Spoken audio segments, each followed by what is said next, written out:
resilience. Resilience is the ability to absorb shocks and keep functioning.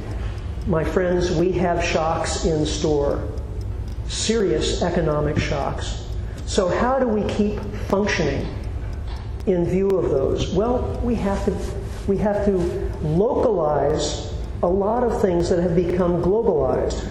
Why so? Well, resilience is very often the opposite of economic efficiency. Now, economic efficiency is different from energy efficiency. Energy efficiency is almost always a good thing. Economic efficiency, not always so.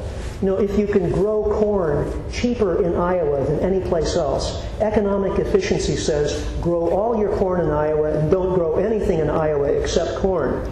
Okay, that's economically sensible. But if you do that, then what happens if the corn crop in Iowa fails? Then nobody has corn anywhere. It's not a resilient system. It's a brittle system that puts everyone at risk. Well, that's what we've done with globalization, with just-in-time delivery, with reducing inventories. We've created a system that's economically efficient, that's produced more GDP growth, but it's put the entire world at risk. We saw this with the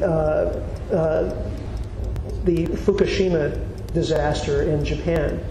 When factories in Japan shut down, suddenly spare parts weren't available for car factories here in the US.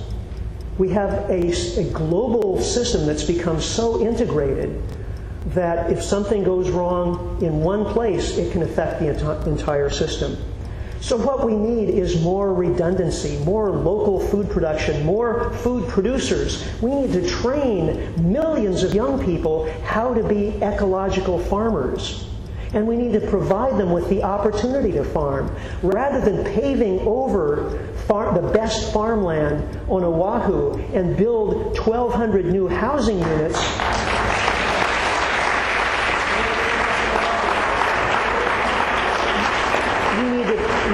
preserving that farmland and training young farmers and making farmland available to them. Okay, that's a resilient food system. It's food systems, transport systems, health and medical systems. We have to be rethinking basically our entire industrial paradigm. As we do that, we also have to be thinking about economics as a discipline. You know, economics grew up during this anomalous period of cheap fossil fuels.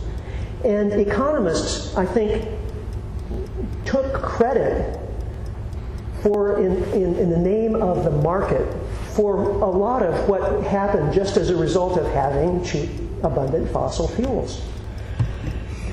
Economists got the idea that somehow the entire natural world was just a subset of the economy.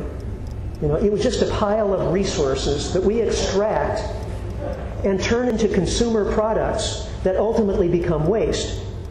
Right? Well, of course, it's the other way around. The human economy is a subset of the environment. Always has been, always will be. If the ecosystem fails, the human economy fails. That's just one idea that I think is important to get embedded in basic economic theory. Growth in population and consumption is not fundamentally sustainable. You can grow population and you can grow consumption for a while, but you can't do it forever. Remember doubling times? Remember the hamster? At some point you run into trouble. So what we have to aim for is not a constantly growing economy, but an economy of sufficiency, and one that exists within the boundaries of what nature can sustainably provide for us. Well, what can nature sustainably provide? Well, there are a couple of rules that tell us. Renewable resources have to be harvested at less than the rate of natural replenishment. Duh. Any 10-year-old can understand this. A PhD economist, maybe it takes a little bit longer. But it's intuitively clear. And then non-renewable resources, well, there's only so much there, so we have to conserve non-renewable resources as much as possible, recycle them wherever possible, and make sure that the rate at which we extract them is declining. Okay? Very simple rules. Now, question is, can we follow those simple rules and still build one of these? I don't know. We're certainly not following those rules right now. There are all sorts of rare and depleting minerals that go into producing one of these smartphones. Also, economic arrangements. These are made by people mostly in China in working conditions that are abhorrent, and they're being paid, $3 or $4 or $5 a day. Is this a sustainable situation? Absolutely not. And when I say it's not sustainable, I don't mean it's not eco-groovy. I mean it can't go on forever, and probably not for very much longer. So if we really think these are the coolest things in the world, the greatest things that any human being has ever invented, and we want to spend hours every day staring into those little screens, we better figure out a different way of building them.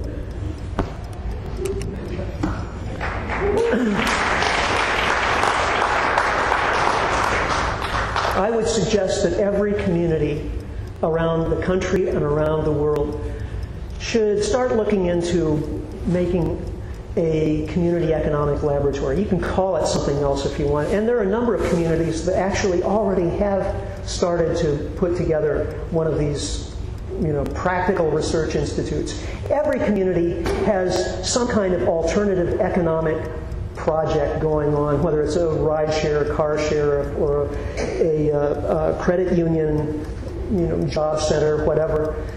Right now, these are fringe. Right. This is what maybe exists for the homeless or jobless, or for the hippies, or for people who can't afford to own their own car or whatever. Okay. We need to bring all these things together and make them clearly available and apparent to the broader community, because as our existing economic paradigm fails, this is what we're going to have to fall back upon. This has got to be mainstreamed.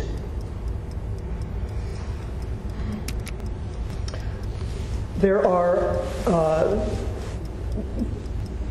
very useful models being explored all around the country and all around the world. And one of the most interesting that I've seen is the transition towns. How many people here are associated with Transition Oahu or another transition group? A number. If you're interested in this, notice who has their hand up and maybe talk to them afterward. The whole thing started in Britain back in 2006 or so with a brilliant young permaculture teacher, ecological agriculture, named Rob Hopkins. And he realized that we needed, this was a profoundly important transition in society that was needed away from fossil fuels, but he was skeptical that governments were going to be able to lead that transition, and I think his skepticism was maybe well grounded. So what he did was put together some kind of basic ideas and principles and suggestions in this book, The Transition Handbook, and it went viral. There are something like 400 communities around the world now that have recognized transition towns or transition initiatives going on. Over 100 here in the United States.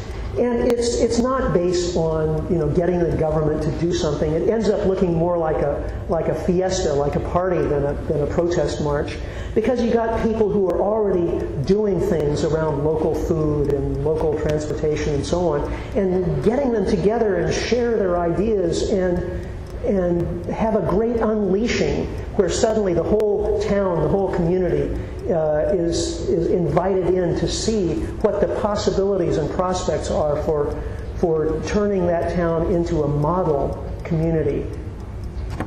Okay, so that's pretty exciting.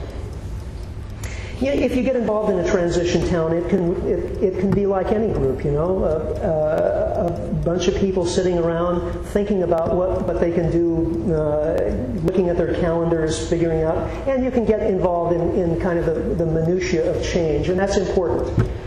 But it's also important to keep in mind the big picture. What we're involved in is one of history's great transitions. Let me explain this to you for a second. We've been through this before. We started with fire. Probably several million years ago, maybe 3 or 4 million years ago. Everything changed when we human beings developed the ability to control fire. We gained the ability to cook our food. That actually changed us physiologically. Before and after, look at the dentition of the skeletons of ancient humans. We learned how to change our environment by burning off the undergrowth and brush that kept us from being able to migrate easily. And in the place of the brush would grow grasses that would be the food for deer and rabbits and animals that we could hunt. So fire was a very huge deal in human history.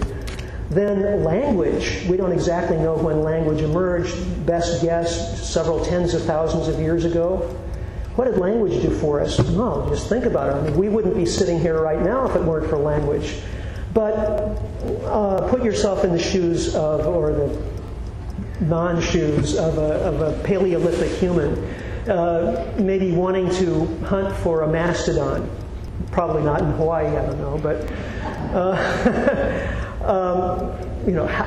how would you do that without language? Okay, I'm going to hide behind this bush over here with this spear. You go over there and get the attention of the mastodon, and then I'll throw the spear.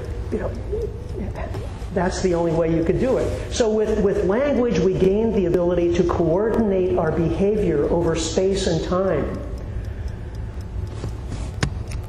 Agriculture, roughly 10,000 years ago, gave us the ability to control our food supply in ways that we couldn't previously. We could produce seasonal surpluses of grains and store those seasonal surpluses. It enabled us to have full-time division of labor. For the first time, we had peasants and kings and soldiers and artisans. Cities grew out of agriculture. Mathematics, civilization itself. Think of the enormous change in human society that brought about. Then the Industrial Revolution, our population grew from under 1 billion to 7 billion. The power of fossil fuels and the control over our environment that gave us. Well, that whole trajectory has brought us to a certain point in our development as a species. What comes next? I don't know. Maybe it's the sustainability revolution, but I don't think the word sustainability is quite adequate for this enormous transition. Maybe we could think of it as finally growing up as humans, of understanding once and for all that we have to live within ecological limits and boundaries. Now, some of our ancient ancestors actually did understand that because they had to live within those limits, whether they liked it or not. But fossil fuels enabled us to forget about environmental limits to a very large degree. The sky's the limit, we thought. We were putting people on the moon. Okay, well, that is now shifting. And it's time for us to finally become a mature species on this planet. Okay? Well, isn't that something worth devoting your life to? So, I'm happy to have had the opportunity to share these thoughts with you, and I hope we have still a few minutes left for questions and discussion. It's an amazing time to be alive. Thank you very much.